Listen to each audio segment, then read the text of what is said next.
The forest breathed a humid silence, thick with the scent of damp earth and decaying leaves. Was this sanctuary or some cruel jest of fate? Alara, her face smudged with grime and streaked with tears, stumbled along the overgrown path, her hope a fragile flicker against the storm of her fear. Her hands were bound, not tightly enough to cause pain, but enough to remind her that she was a prisoner, albeit one being led, supposedly, to safety. Just days ago, Alara had been a village baker. The aroma of warm bred her daily comfort. Now the only scent that clung to her was the metallic tang of fear and the earthy smell of the forest floor. Her village, nestled in a valley now scarred by artillery fire, was gone, reduced to smoldering ruins. She remembered the thunderous roar, the earth trembling beneath her feet, the sky raining fire. Then the soldiers arrived, their faces grim. Their orders barked with an urgency that brooked no argument. They had promised her safety, these men in unfamiliar uniforms. They hadn't identified themselves, only offered escape from the devastation. Escape, a word that resonated with a desperate yearning in Alara's heart. She had followed them willingly, her trust placed in the glint of their rifles and the solemnity of their faces. The group consisted of 4 soldiers and Alara. The leader, a man with a square jaw and eyes that seemed to absorb the surrounding darkness, never spoke directly to her. He issued clipped commands to the others, his voice a low rumble. The other 3 were younger, their faces etched with a mixture of weariness and apprehension. One, barely more than a boy, kept glancing back at her with a look of pity that made her stomach churn. For hours they had marched deeper and deeper into the forest. The trees, once a comforting presence, now seemed to press in on her, their branches like skeletal fingers reaching out to grasp her. The light, filtered through the dense canopy, cast long, distorted shadows that danced around her like mocking spirits. Alara tried to glean some clue from their route, some sign that they were indeed heading towards a safe haven. But the forest offered no solace, only a labyrinth of tangled undergrowth and misleading trails. She asked questions, her voice barely a whisper, but received only curt replies or more often silence. "Where are we going?" she had asked once, her voice trembling. The leader had stopped, his gaze fixed on her. His eyes, dark and unreadable, seemed to pierce through her, stripping away her defenses. "To safety," he had said, his voice devoid of emotion. "A place where the war cannot reach you." His words offered a momentary flicker of hope, but the look in his eyes extinguished it almost immediately. There was something unsettling about him, a coldness that seemed to emanate from his very core. As the hours passed, Alara's hope began to wane. The path grew steeper, the undergrowth thicker. The air became heavy, laden with a sense of foreboding that pressed down on her like a physical weight.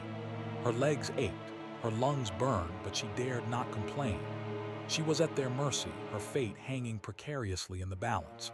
She noticed things, details that seemed insignificant at first but began to coalesce into a disturbing pattern. The soldiers never spoke to each other, only communicated through gestures and glances. They avoided her gaze, their eyes darting away whenever she tried to meet them. And their pace, relentless and unwavering, suggested a destination far more sinister than a simple refuge than she sought. A break in the trees, a patch of raw, disturbed earth, and beside it a pile of shovels. The soldiers stopped, their faces grim. The leader turned to her, his eyes devoid of all warmth. "This is it," he said, his voice a low growl. "Your sanctuary." Alara's blood turned to ice. She looked at the freshly dug pit, its dark mouth gaping open like a hungry maw. The truth crashed over her, cold and brutal. This was not a refuge. This was her grave. She tried to scream, but her voice caught in her throat. She tried to run, but her bound hands hampered her movements. The soldiers closed in, their faces masks of grim determination. "Why?" she managed to choke out, her voice barely audible. "Why are you doing this?" The leader's eyes flickered, a fleeting expression of something that might have been pity crossing his face. "Orders," he said simply. "We follow orders." They moved towards her, their hands reaching out. Alara closed her eyes, bracing herself for the inevitable. But then a sound, a faint rustling in the undergrowth, a snapping of twigs. The soldiers froze, their heads snapping towards the sound, the leader cursed under his breath. "Get it done," he hissed. Now, but it was too late. A figure emerged from the trees, a silhouette against the fading light. A soldier, but not one of theirs. This one wore a different uniform, carried a different rifle. He raised his weapon, his eyes narrowed. "Drop your weapons," he shouted, his voice ringing through the forest. "Now or I will fire." The soldiers hesitated, their eyes darting between the newcomer and Alara. The leader snarled, his hand tightening on his rifle. "Be a fool," he said, his voice laced with menace. "This doesn't concern you." "It concerns me when you're about to execute an innocent woman," the soldier retorted, his voice unwavering. "Drop your weapons," I said. A tense silence hung in the air, broken only by the rustling of the wind through the trees. The soldiers shifted uneasily, their eyes filled with doubt. The leader's face was a mask of fury. Then, with a swift movement, he raised his rifle and fired. The shot echoed through the forest, shattering the silence. But it wasn't aimed at the newcomer. It was aimed at Alara. She flinched, expecting the searing pain of a bullet tearing through her flesh, but it never came. Instead, she heard a grunt, a thud, and then silence. She opened her eyes, her heart pounding in her chest. The leader lay on the ground, a bullet hole in his chest. The other soldiers stood frozen, their faces etched with shock and confusion. The newcomer lowered his rifle, his eyes scanning the scene. He walked towards Alara, his movements cautious. He knelt beside her and quickly cut her bonds. "Are you all right?" he asked, his voice gentle. Alara nodded, her body trembling. "Who are you?" she whispered. "Why did you save me?" The soldier smiled, a weary but reassuring smile. "My name is Sergeant Mayer," he said, "and I'm here to get you out of this mess." He helped her to her feet, his arm supporting her weight. He turned to the remaining soldiers, his eyes hard. "You men are under arrest," he said. "Drop your weapons and surrender." The soldiers, their faces pale with fear, slowly lowered their rifles to the ground. Sergeant Mayer gestured for them to move away from the pit. "What were you going to do with her?" he asked, his voice filled with disgust. One of the soldiers, a young man with tears streaming down his face, spoke up. "We were ordered to eliminate any witnesses," he said, "to ensure the secrecy of the operation." "What operation?" Sergeant Mayer pressed, his eyes narrowing. The soldier hesitated, his face etched with fear. I don't know," he stammered. "We were just following orders." Sergeant Mayer sighed, his face a mask of frustration. He turned his attention back to Alara.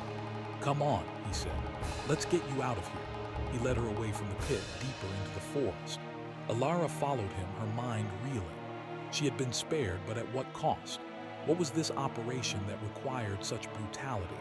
And who was this Sergeant Mayer, this unexpected savior? As they walked, Alara noticed something strange. Sergeant Mayer seemed to be avoiding certain areas, steering her around them. He kept glancing over his shoulder, his eyes darting nervously through the trees. "Where are we going?" Alara asked, her voice filled with apprehension. "To a safe place," Sergeant Mayer replied, his voice tight. "A place where you'll be protected." But Alara couldn't shake the feeling that something was wrong. Sergeant Mayer's behavior was becoming increasingly erratic.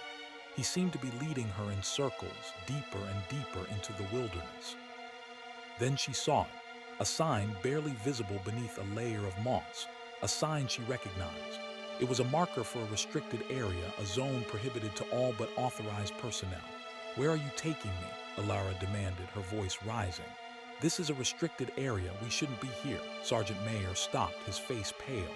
He turned to her, his eyes filled with desperation. "Sorry," he said, his voice barely a whisper. "I didn't want it to come to this." "What are you talking about?" Alara asked, her heart pounding in her chest. "What's going on?" Sergeant Mayer took a deep breath, his eyes fixed on the ground. "I can't explain," he said. "Just trust me, we're almost there." He reached out to take her hand, but Alara recoiled. She didn't trust him, not anymore. Something was terribly wrong. "No," she said, her voice trembling. "I'm not going any further. Tell me what's going on or I'll scream." Sergeant Mayer's face twisted in anguish. He looked around, his eyes darting nervously through the trees. "All right," he said, his voice barely audible. "I'll tell you, but you have to promise not to panic." Alara hesitated, her mind racing. She didn't trust him, but she had no other choice. "I promise," she said. Sergeant Mayer took a deep breath. "The operation," he said. "It's not what you think. It's about containing something dangerous." "Containing what?" Alara asked, her voice barely a whisper. Sergeant Mayer hesitated, his eyes filled with dread. "Something unnatural," he said. Alara stared at him, her mind struggling to comprehend his words. "Unnatural? What did he mean?" I don't understand, she said. What are you talking about? Sergeant Mayer shook his head, his face pale. I can't explain, he said. There's no time, just trust me, we have to get to the bunker. Bunker? Alara asked, her voice trembling. What bunker? Sergeant Mayer pointed towards a dense thicket of trees. It's hidden, he said, but it's there. It's the only place that's safe. He started to move towards the thicket, but Alara held back. She didn't trust him, not one bit. What's in the bunker? She asked, her voice rising. What are you hiding from me? Sergeant Mayer stopped, his face etched with desperation. It's for your own good, he said. You don't want to know. Yes, I do, Alara insisted, her voice trembling. Tell me the truth. Sergeant Mayer hesitated, his eyes darting nervously through the trees. Then with a sigh, he relented. All right, he said. I'll tell you, but you have to promise not to scream. Alara nodded, her heart pounding in her chest. Sergeant Mayer took a deep breath. The bunker, he said, it's not a safe place, it's a prison. Alara stared at him, her mind reeling. A prison? What did he mean? A prison for what? She asked, her voice barely a whisper. Sergeant Mayer's face twisted in anguish. For you, he said. Alara's blood turned to ice. For her, why would they imprison her? I don't understand, she said, her voice trembling. Why would you imprison me? Sergeant Mayer hesitated, his eyes filled with dread. Because, he said, you're not who you think you are. Alara stared at him, her mind struggling to comprehend his words. What did he mean? Was she someone else? What are you talking about? She asked, her voice barely audible. Sergeant Mayer shook his head, his face pale. I can't explain, he said. There's no time, just trust me, it's better this way. He reached out to take her hand, but Alara recoiled. She didn't trust him, not anymore. No, she said, her voice trembling. I don't believe you, I'm not going anywhere with you. She turned to run, but Sergeant Mayer grabbed her arm. His grip was surprisingly strong. I'm sorry, he said, his voice tight, but I can't let you go. He started to drag her towards the thicket, towards the hidden bunker. Alara struggled against him, her heart pounding in her chest. Let me go, she screamed, her voice ringing through the forest. Let me go, but Sergeant Mayer didn't relent. He continued to drag her towards the thicket, towards the unknown horrors that awaited her in the bunker. As they reached the edge of the thicket, Alara saw a metal door concealed beneath a layer of leaves and branches. The entrance to the bunker, her prison. Sergeant Mayer released her arm and stepped towards the door. He reached into his pocket and pulled out a key. He inserted the key into the lock and turned it. The door creaked open, revealing a dark, narrow passageway.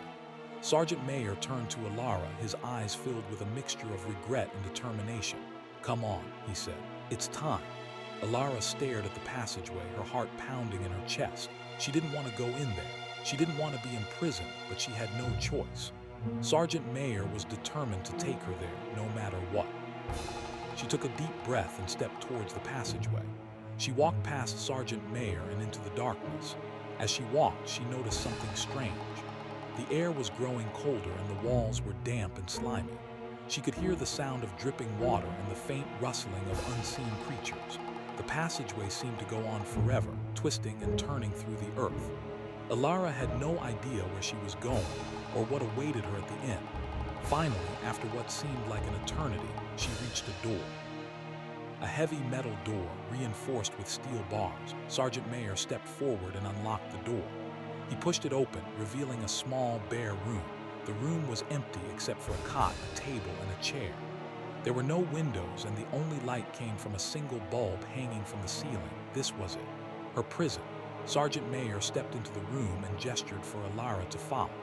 She hesitated, but then obeyed. She walked into the room and turned to face him. This is it, Sergeant Mayer said, his voice tight. This is where you'll be staying. Alara stared at the room, her heart filled with despair. She couldn't believe this was happening to her. She couldn't believe she was going to be imprisoned. Why? She asked, her voice trembling. Why are you doing this to me? Sergeant Mayer sighed, his face etched with regret. I told you, he said. It's for your own good. He stepped towards her and reached out to touch her. But Alara recoiled. She didn't want him to touch her. Touch me? She screamed, her voice ringing through the room. Get away from me. Sergeant Mayer stopped, his face filled with sadness. I'm sorry, he said, but I have to do this. He turned and walked towards the door. He paused for a moment, then turned back to face Alara. Goodbye, he said, his voice barely audible. Then he stepped out of the room and closed the door behind him. Alara heard the sound of the lock clicking into place. She was alone. Imprisoned, she stared at the door, her mind racing. She had to escape. She had to find a way out of this nightmare. She ran to the door and grabbed the handle. She pulled with all her might, but the door wouldn't budge. It was locked tight. She pounded on the door with her fists, screaming for help. But no one came. She was alone. Utterly and completely alone, she sank to the floor, her body trembling. She didn't know what to do. She didn't know how to escape. She was trapped. Then she heard a noise. A faint scratching sound coming from the wall. She froze, her heart pounding in her chest. What was that noise? Was someone else in the bunker? She stood up and walked towards the wall. She pressed her ear against the cold, damp stone. The scratching sound grew louder. It sounded like someone was trying to dig through the wall. Alara's heart leaped with hope. Maybe, just maybe, she wasn't alone. Maybe there was someone else in the bunker who could help her escape. She pressed her ear against the wall again, trying to hear more clearly. The scratching sound stopped. Alara held her breath, waiting for it to resume. Then she heard a voice. A faint, whispery voice coming from the other side of the wall. "Hello," the voice whispered. "Is anyone there?" Alara's heart soared. She was alone. "Yes," she whispered back. "I'm here. Can you help me?" The voice paused for a moment. Then it spoke again. "Who are you?" the voice whispered. "And why are you in there?" Alara hesitated. Should she trust this person? Was it a trap? But she had no choice. She had to take a chance. "My name is Alara," she whispered. "And I don't know why I'm here. I was brought here against my will. Please, can you help me escape?" The voice was silent for a long moment. Alara began to fear that she had made a mistake, that this person wasn't going to help her. Then the voice spoke again. "All right, Alara," the voice whispered. "I'll help you, but you have to trust me." "I trust you," Alara whispered back. "What do I need to do?" "First," the voice whispered, "you need to find something sharp. Something you can use to dig through the wall." Alara looked around the room, her eyes scanning for anything that could be used as a digging tool. The room was bare, except for the cot, the table, and the chair. Then she saw it. A small metal shard lying on the floor beneath the table. It must have broken off from one of the legs. She picked up the shard. It was sharp and jagged, perfect for digging. "I found something," she whispered to the voice on the other side of the wall. "I have something sharp." "Good," the voice whispered back. "Now start digging. Dig as close to the floor as you can. That's where the wall is the weakest." Alara nodded and knelt down beside the wall. She pressed the sharp edge of the metal shard against the stone and began to dig. The stone was hard and resistant, but Alara persisted. She dug with all her might, her hands growing raw and blistered. The voice on the other side of the wall encouraged her, whispering words of support and guidance. Hours passed. Alara's arms ached, her body was exhausted, but she refused to give up. She was determined to escape from this prison, no matter what. Finally, after what seemed like an eternity, she felt the metal shard break through the wall. A small hole appeared in the stone, just big enough to peek through. Alara pressed her eye against the hole and looked through. She saw a face peering back at her. A woman's face, pale and gaunt, with dark, haunted eyes. "You did it," the woman whispered. "You broke through. Now we can escape." Alara smiled, her heart filled with hope. She was one step closer to freedom. "What do we do now?" she whispered. "Now," the woman whispered, "we make the hole bigger, big enough for us to crawl through." Alara nodded and resumed digging, widening the hole in the wall. The woman on the other side helped her, using her own digging tool. Together, they worked tirelessly, their determination fueled by the hope of escape. Finally, after several more hours of digging, the hole was big enough. Big enough for them to crawl through. "It's ready," the woman whispered. "We can escape now." Alara's heart leaped with joy. She was finally going to be free. She took a deep breath and crawled towards the hole. She squeezed her body through the opening, scraping her skin against the rough stone. Finally, she made it through. She tumbled onto the floor of the other room, gasping for breath. She looked up and saw the woman standing there, smiling down at her. "You did it," the woman said. "You're free," Alara smiled back, her heart filled with gratitude. "Thank you," she said. "Thank you for helping me." "Welcome," the woman said. "Now let's get out of here." The woman led Alara through a series of dark, winding tunnels. They walked for what seemed like hours, their footsteps echoing through the silence. Finally, they reached a door. A heavy metal door, just like the one in Alara's prison cell. The woman reached into her pocket and pulled out a key. She inserted the key into the lock and turned it. The door creaked open, revealing a dimly lit corridor. "This is it," the woman said. "This is our way out." She led Alara into the corridor. They walked along the corridor, their hearts pounding in their chests. They passed several closed doors, each one identical to the last. Alara wondered who or what was behind those doors. Finally, they reached the end of the corridor. They came to another door, a heavy metal door, just like all the others. The woman reached into her pocket and pulled out her key. But this time the key didn't work. She tried again and again, but the lock wouldn't open. Alara's heart sank. What was happening? Were they trapped again? "What's wrong?" she whispered. "Why won't it open?" The woman's face was pale with fear. "I don't know," she said. "The key should work. It always works." She tried the key again, but still the lock wouldn't open. Then they heard a noise coming from behind them, from the direction they had come. Footsteps. Someone was coming. The woman's eyes widened with terror. "We have to hide," she whispered. "They're coming." She grabbed Alara's hand and pulled her towards a nearby doorway. They slipped inside the room and closed the door behind them. They stood in silence, holding their breath, listening to the footsteps approach. The footsteps stopped outside the door, then they heard a voice that Alara recognized, Sergeant Mayer. "I know you're in there," Sergeant Mayer said, his voice cold and hard. "Come out now or I'll break down the door." Alara's heart pounded in her chest. She was trapped. Again, she looked at the woman, her eyes filled with fear. "What do we do?" she whispered. The woman shook her head, her face pale. "I don't know," she said. "There's no way out." Then they heard a noise, a loud crashing noise. Sergeant Mayer was breaking down the door. The door splintered and cracked, then finally gave way. Sergeant Mayer stepped into the room, his gun raised. He looked around the room, his eyes scanning for Alara and the woman. He saw them standing there, huddled together, their faces etched with fear. He smiled, a cold, cruel smile. "Hello, ladies," he said. "I've been expecting you." He raised his gun and pointed it at Alara. "It's time to come home," he said. Alara closed her eyes, bracing herself for the inevitable. But then she heard a noise coming from behind Sergeant Mayer, a gasp, a thud. Alara opened her eyes. Sergeant Mayer was lying on the floor, unconscious. Standing over him was the woman. She was holding a metal pipe, her hands trembling. "Come on," she said to Alara. "Let's go now." Alara didn't hesitate. She followed the woman out of the room and back into the corridor. They ran as fast as they could, their hearts pounding in their chests. They had to get out of here. They had to escape. They reached the end of the corridor and came to the door that the woman's key wouldn't open. The woman looked at the door, her face filled with despair. "I don't understand," she said. "Why won't it open?" Then Alara noticed something. A small symbol etched into the metal above the door handle. A symbol she recognized. It was the symbol of the German army. Alara's blood turned to ice. This wasn't an escape route. This wasn't a way out. This was a trap. "Wait," she shouted. "Don't open that door. It's not safe." But it was too late. The woman had already inserted her key into the lock and turned it. The door swung open, revealing a brightly lit room. Standing in the room were several soldiers, German soldiers. They were smiling. "Welcome," one of the soldiers said. "We've been waiting for you." Alara stared at the soldiers, her mind reeling. She had been tricked, betrayed. This wasn't an escape. This was a capture. She turned to the woman, her eyes filled with rage. "You," she shouted.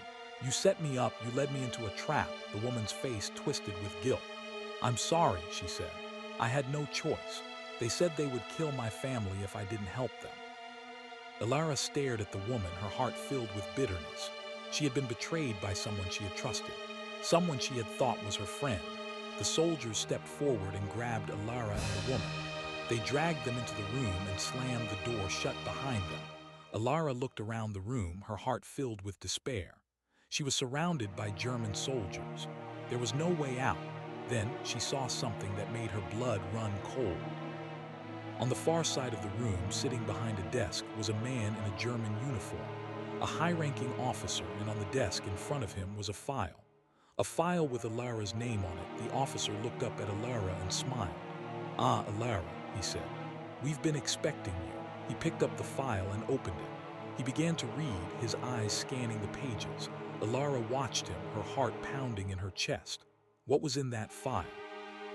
Did they know about her? The officer finished reading and looked up at Alara. His smile had vanished. His face was grim. "Alara," he said, his voice cold and hard. "We know who you really are." Alara stared at him, her mind reeling. What did he mean? Who did they think she was? "I don't know what you're talking about," she said, her voice trembling. "I'm just a simple baker." The officer shook his head. "That's not what our intelligence reports say," he said.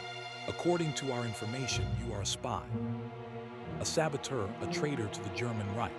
Alara stared at him, her mind struggling to comprehend his words. A spy, a saboteur, a traitor, it was impossible. She was none of those things. She was just a simple baker. You're wrong, she said, her voice pleading. I swear I'm not a spy. I don't know anything about any of this. The officer ignored her pleas. He stood up from his desk and walked towards her. We have proof, he said.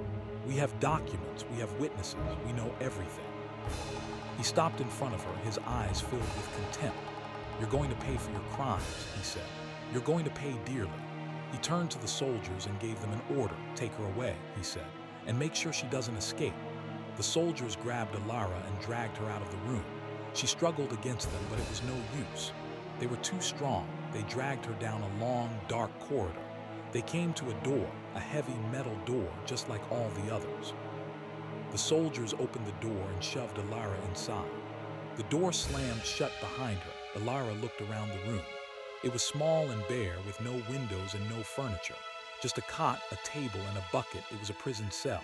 Alara sank to the floor, her body trembling. She was trapped, accused of crimes she didn't commit. Condemned to a life of imprisonment, she closed her eyes, tears streaming down her face. She had lost everything, her home, her family, her freedom. She was alone. Utterly and completely alone. Then she heard a noise. A faint scratching sound coming from the wall. She froze, her heart pounding in her chest. What was that noise? Was someone else in the cell? She stood up and walked towards the wall. She pressed her ear against the cold, damp stone. The scratching sound grew louder. It sounded like someone was trying to dig through the wall. Alara's heart leaped with hope. Maybe, just maybe, she wasn't alone. Maybe there was someone else in the prison who could help her escape. She pressed her ear against the wall again, trying to hear more clearly. The scratching sound stopped. Alara held her breath, waiting for it to resume. Then she heard a voice. A faint, whispery voice coming from the other side of the wall. Hello, the voice whispered. Is anyone there? Alara's heart soared. She was alone. Yes, she whispered back. I'm here. Can you help me? The voice paused for a moment. Then it spoke again. Who are you? The voice whispered. And why are you in there? Alara hesitated. Should she trust this person? Was it a trap? But she had no choice. She had to take a chance. My name is Alara, she whispered, and I don't know why I'm here. I was accused of being a spy, but it's not true. Please, can you help me escape? The voice was silent for a long moment. Alara began to fear that she had made a mistake, that this person wasn't going to help her. Then the voice spoke again. Alara, the voice whispered. Your name sounds familiar. Have we met before? Alara frowned. She didn't recognize the voice. I don't think so, she whispered. I don't know anyone here. The voice paused again. Then it spoke again, its tone changed, now laced with urgency. Alara listened carefully. My name is Anya. I'm a member of the Resistance. I've been watching you for a while now. I know you're not a spy. I know you're innocent. Alara's heart leaped with hope. Someone believed her. Anya, she whispered. Thank you for believing me. Can you help me escape? Yes, Alara, Anya whispered. I can help you, but it's going to be dangerous. Are you willing to risk everything? Alara didn't hesitate. Yes, she whispered. I'm willing to do anything to escape from here. All right, Alara, Anya whispered. Here's what we're going to do. Anya outlined a plan, a daring and dangerous plan that would require all of Alara's courage and skill. A plan that could mean the difference between freedom and death. As Anya spoke, Alara listened intently, her mind racing. Could she do it? Could she pull off this impossible escape? She had to try. She had nothing to lose. All right, Anya, she whispered. I'm ready, let's do it. Anya gave Alara her final instructions. Then she fell silent. It was time. Alara took a deep breath and steeled her nerves. She was about to embark on the most dangerous adventure of her life. She stood up from the floor and walked towards the door. She pressed her ear against the cold metal and listened. Silence. The guards were gone. Or at least they weren't close enough to hear her. It was now or never. Alara reached into her pocket and pulled out a small metal hairpin. Anya had managed to slip it to her through the hole in the wall. Alara inserted the hairpin into the lock and began to pick it. Her hands trembled as she worked. She had never picked a lock before, but she had watched Anya do it over and over again, through the hole in the wall. She took a deep breath and focused her mind. She had to get this right. She wiggled the hairpin, twisting it and turning it, feeling for the tumblers inside the lock. Click. One tumbler fell into place. Alara's heart leaped with joy. She was getting closer. She continued to work, her fingers growing numb. She could hear the sound of her own breathing, loud in the silence. Click. Another tumbler fell into place. Alara was almost there. Just one more tumbler to go. She took a deep breath and wiggled the hairpin again. Click. The final tumbler fell into place. The lock clicked open. Alara's heart soared. She had done it. She had picked the lock. She carefully pushed open the door and peeked outside. The corridor was empty. She slipped out of the cell and into the corridor. She closed the door behind her, being careful not to make any noise. She looked around, her eyes scanning for guards. The corridor was long and dark, with doors lining both sides. She had no idea where to go. Then she heard a voice. A faint, whispery voice coming from the end of the corridor. "Alara," the voice whispered. "Over here." Alara turned and saw Anya standing at the end of the corridor, waving her towards her. Alara smiled and ran towards Anya, her heart filled with joy. She was one step closer to freedom. She reached Anya and hugged her tightly. "You did it," Anya whispered. "You escaped." "We did it," Alara whispered back. Together, Anya smiled. "Come on," she said. "We have to keep moving. They'll be searching for us soon." Anya led Alara down the corridor, past the rows of closed doors. Alara wondered who or what was behind those doors. They reached the end of the corridor and came to a set of stairs. "Down," Anya whispered. "We have to go down." They crept down the stairs, their footsteps echoing through the silence. They reached the bottom of the stairs and found themselves in another corridor. This corridor was even darker and more ominous than the last. The air was thick with the smell of mildew and decay. They walked along the corridor, their hearts pounding in their chests. They could hear the sound of dripping water and the faint rustling of unseen creatures. They reached the end of the corridor and came to a door.